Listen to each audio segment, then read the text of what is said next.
సూర్యాపేట మండలం బాలెంల గ్రామ శివారులో గల సాంఘిక సంక్షేమ గురుకుల డిగ్రీ కళాశాల ప్రిన్సిపల్ విద్యార్థులతో దురుసుగా ప్రవర్తిస్తూ బూతులు తిడుతున్నారని, మద్యం సేవించి విధులకు హాజరవుతున్నారని, ప్రిన్సిపల్ను వెంటనే తొలగించి నూతన ప్రిన్సిపల్ను నియమించాలని డిమాండ్ చేస్తూ శనివారం స్థానిక కళాశాల విద్యార్థులు కళాశాల ముందు ధర్నా నిర్వహించారు.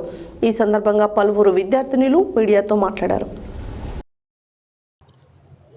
సూర్యాపేట మండలం బాలెంల గ్రామం శివారులో గల సాంఘిక సంక్షేమ గురుకుల డిగ్రీ కళాశాల ప్రిన్సిపల్ శారద విద్యార్థులతో దురుసుగా ప్రవర్తిస్తూ బూతులు తిడుతున్నారని, మద్యం సేవించి విధులకు హాజరవుతున్నారని, ప్రిన్సిపల్ను వెంటనే తొలగించి నూతన ప్రిన్సిపల్ను నియమించాలని డిమాండ్ చేస్తూ శనివారం స్థానిక కళాశాల విద్యార్థులు కళాశాల ముందు ధర్నా నిర్వహించారు.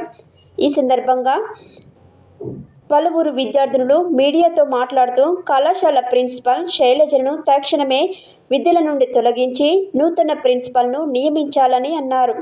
ఇన్ఛార్జ్ ప్రిన్సిపల్ తమకు వద్దని శాశ్వత ప్రిన్సిపల్ను నియమించాలని వారు డిమాండ్ చేశారు.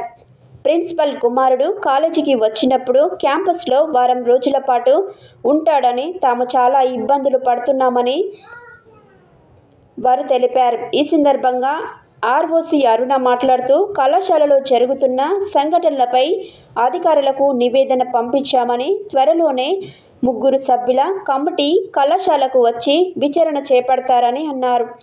ప్రస్తుత ప్రిన్సిపల్ను బాధ్యతల నుండి తప్పించామని, నూతన ప్రిన్సిపల్ నియామకం జరిగే వరకు వైస్ ప్రిన్సిపల్ ఇన్ఛార్జిగా వ్యవహరిస్తారని తెలిపారు. కళాశాల ప్రిన్సిపల్ గదిలోనే బీరువాలో బీరు సీసాలను విద్యార్థినులు బయటకు తీశారు. కళాశాలను సూర్యాపేట ఆర్డీఓ వేణుమాధవ్, డిఎస్పీ రవి సందర్శించి విద్యార్థినులతో మాట్లాడి వారికి ధైర్యంగా ఉండాలని, ప్రభుత్వ పరంగా చర్యలు చేపడతామని తెలిపారు.